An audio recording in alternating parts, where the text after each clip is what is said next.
Then he completely forgot that he had not always been able to fly.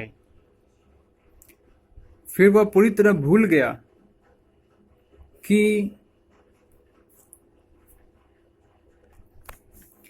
कि उसे हमेशा से उड़ना नहीं आता था। इस बात को वह भूल गया। शुरू से तो उसे उड़ना आता नहीं था।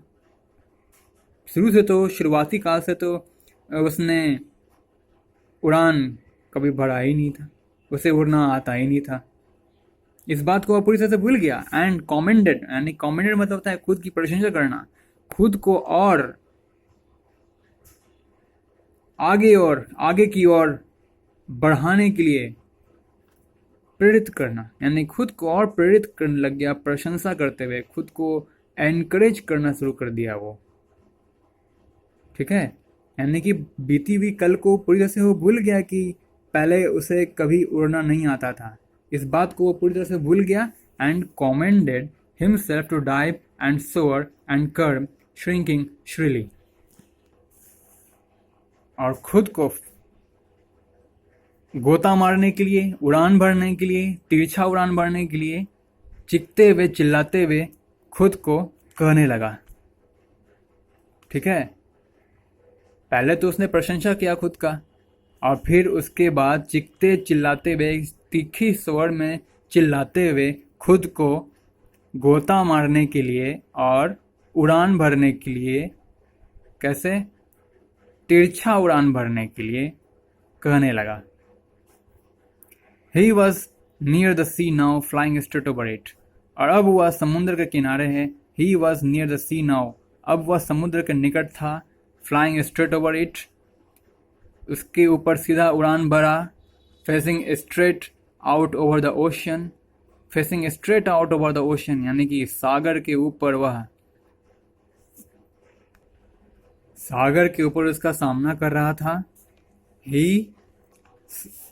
saw a vast green sea beneath him. और वह अपने नीचे क्या देखता है, एक बहुत विशाल हरा सागर।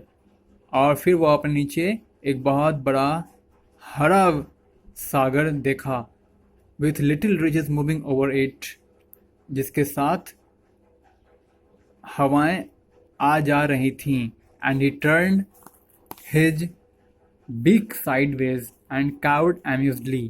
और फिर उसने अपने चोंच को साइड में घुमाते हुए बहुत ही प्रसन्नतापूर्वक कर्कश स्वर में कां कां करने लगा। समझ गए? आगे बढ़ते हैं। यहाँ लिटिल रिजेस का मतलब जान लीजिए जरा। रिजेस का मतलब होता है लहरें, हवाओं की जो वेव्स होती हैं, एयर वेव्स, विंड वेव्स कह सकते हैं। जैसे जनरली समुद्र की सतह के ऊपर कुछ हाइट के ऊपर आप जब वहाँ से उड़ते हुए गुजरोगे तो आपको कुछ लहरों का सामना करना पड़ता है। उसे रिजेस कहते हैं, that is moving over the surface of the sea. तो जब वह अपने नीचे गहरे एक विशाल हरे समुद्र को पाया, और जिसके साथ ही साथ उसके ऊपर से गुजरने वाली हवाओं के तरंगों का भी उसने आनंद लिया। With little ridges moving over it, जिसके सतह के ऊपर छोटी छोटी लहरें आ जा रही थीं, उससे होते हुए वह गुजर रहा था। उन छोटी छोटी तरंगों को फेस करते हुए वो आगे बढ़ रहा था। एंड ही टर्न बीज beak sideways and cowed amused, और फिर उसने अपने चोंच को साइड घुमाते हुए बहुत ही प्रसन्नतापूर्वक कर्कश स्वर में कां कां करने लगा था।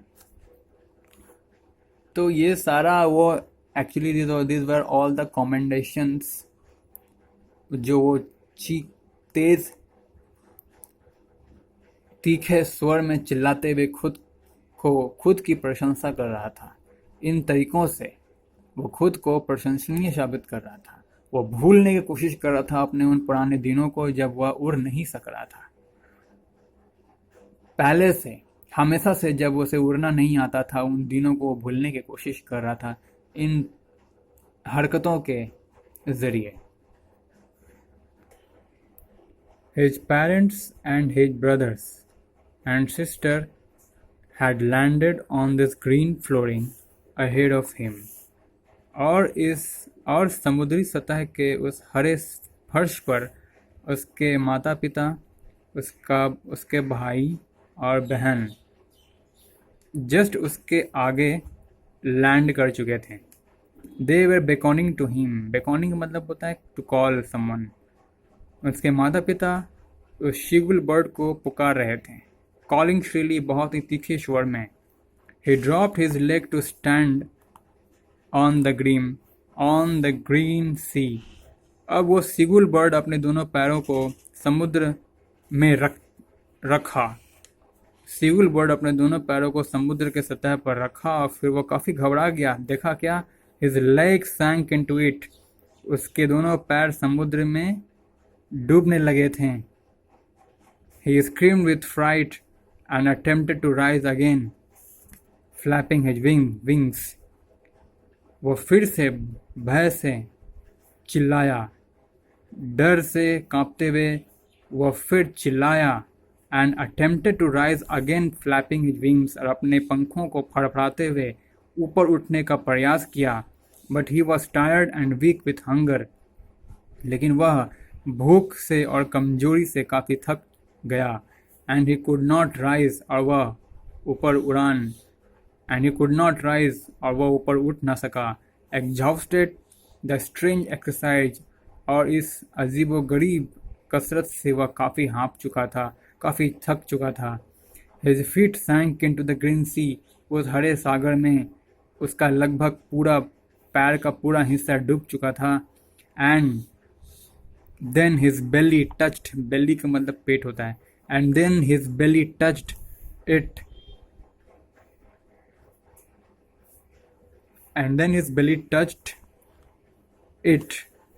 and he sank no further.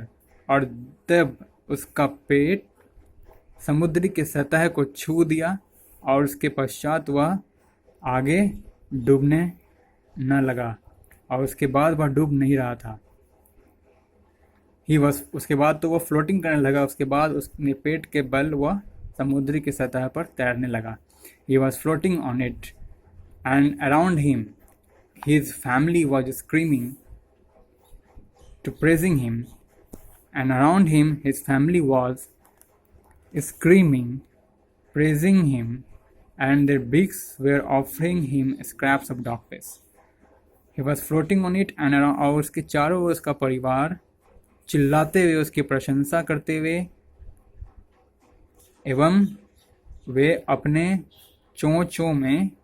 लोग अपने चोंचों में समुद्री मछली का एक टुकड़ा उसके सामने पेश कर रहे थे। इस प्रकार से वह सीगुल बर्ड अपने पहली उड़ान को पूरा करता है। He had made his first flight.